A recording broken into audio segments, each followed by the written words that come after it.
भारत और रूस एक बड़े सैन्य समझौते पर हस्ताक्षर की तैयारी कर रहे हैं। इस समझौते के तहत रूसी नेवी को जहां हिंद महासागर में सुविधा मिलेगी, तो भारतीय नौसेना की पहुंच आर्कटिक तक होगी।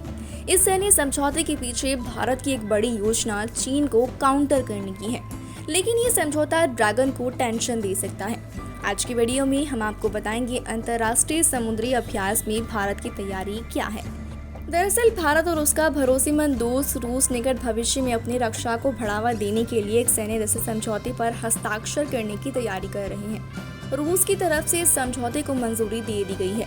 यह समझौता दोनों पक्षों को एक दूसरे की सैन्य सुविधाओं तक पहुंच प्रदान करेगा, जिसमें हिंद महासागर क्षेत्र में रूसी नौसेना को संचालन हासिल होगा, तो भारतीय नौसेना को आर्कटिक सागर में पहुंच मिलेगी। ये समझौता संयुक्त अभ्यास में भाग लेने वाली रूसी और भारतीय सैन्य इकाइयों के लिए प्रक्रियाओं को व्यवस्थित करेगा।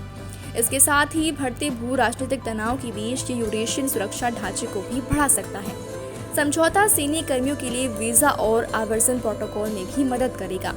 दरअसल हिंद महासागर क्षेत्र में बढ़ती चीनी उपस्थिति का मुकाबला करने के लिए भारत रूस को यहाँ सक्रिय होने के लिए प्रोत्साहित कर रहा है। रूसी नौसेना की हिंद महासागर क्षेत्र में अपनी पहुंच के लिए पोर्ट सुडान में एक सैन्य अड्डा स्थापित करने की उम्मीद है।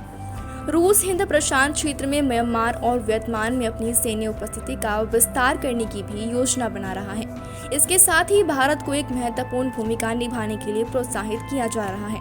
इससे पहले भारत ने America, Australia, Japan, France, Singapore और दक्षिण कोरिया समेत अन्य देशों के साथ इस समझौते पर हस्ताक्षर किए हैं। ये समझौते भारतीय सेना को ईंधन और अन्य प्रावधानों के बदले अन्य देशों की सैन्य सुविधाओं तक पहुंच प्रदान करते हैं, जिससे भारतीय नौसेना के लिए उच्च समुद्र में संचालन करते समय परिचालन क्षमता में वृद्धि होती है। अब 28 जून को इस समझौते पर खबर आई कि अमेरिका और इजराइल के साथ बड़े सीनियर अभ्यास में भारत भी उतर गया है। आपको बता दें कि पूरी दुनिया पर जंग के बादल छाए हुए हैं। चीन और अमेरिका का तनाव भी अपने चरम पर है। दुनिया के बड़े देशों ने अब बड़ी जंग की तैयारी शुरू कर दी है। अमेरिका अपने सहयोगी के साथ प्रशांत महासागर में दुनिया का सबसे बड़ा अंतर्राष्ट्रीय समुद्री अभ्यास कर रहा है।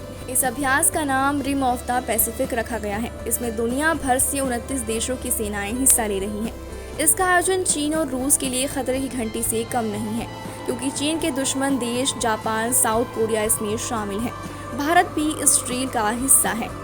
इसका आयोजन हर दूसरे साल होता है। इसकी शुरुआत ऑस्ट्रेलिया, कनाडा और अमेरिका द्वारा 1971 में की गई थी। इस ड्रिल का मकसद बहुपक्षीय संबंधों को मजबूत करना और free and open Indo Pacific को बढ़ावा देना है।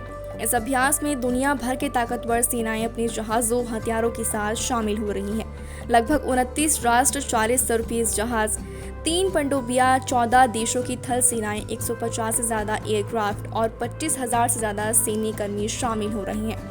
ये ड्रिल अमेरिका की हवाई द्वीप और उसके आसपास 26 जून से 2 अगस्त तक जारी रहेगी। रिम ऑफ द पैसिफिक सिर्फ जंग के लिहाज से ही नहीं, बल्कि मानवीय और रिलीफ ऑपरेशन के लिहाज से भी अहम है। इस ड्रिल में प्राकृतिक आपदा से निपटने का अभ्यास किया गया है। अमेरिका ने रीजन में अपने रिश्तों को मजबूत किया है, कई नए रक्षा समझौते भी किए हैं और एशिया प्रशांत क्षेत्र में अपनी सैन्य क्षमता को बढ़ाया है। इस साल रिम ऑफ द पैसिफिक बढ़ते क्षेत्रीय तनाव के बीच हो रहा है, जिसकी वजह से इसे चीन जैसे देशों का विरोध का सामना करना पड़ रहा है। हाल ही में चीन ने ताइवान के आसपास अपने सैन्य अभ्यास बढ़ाए हैं और दक्षिण चीन सागर में विवादित द्वीपों और तटों पर फिलीपींस के साथ बार बार टकराव किया है। चीन के क्षेत्र में आक्रामक होने का अमेरिका समेत कई पश्चिमी देश विरोध कर चुका है। विरोध के बावजूद चीन ने अपने अभ्यासों को जारी रखा है। रिम ऑफ द पैसिफिक का आयोजन चीन और रूस के लिए खतरे की घंटी से कम नहीं है, क्योंकि चीन और अमेरिका का तनाव भी चरम पर है।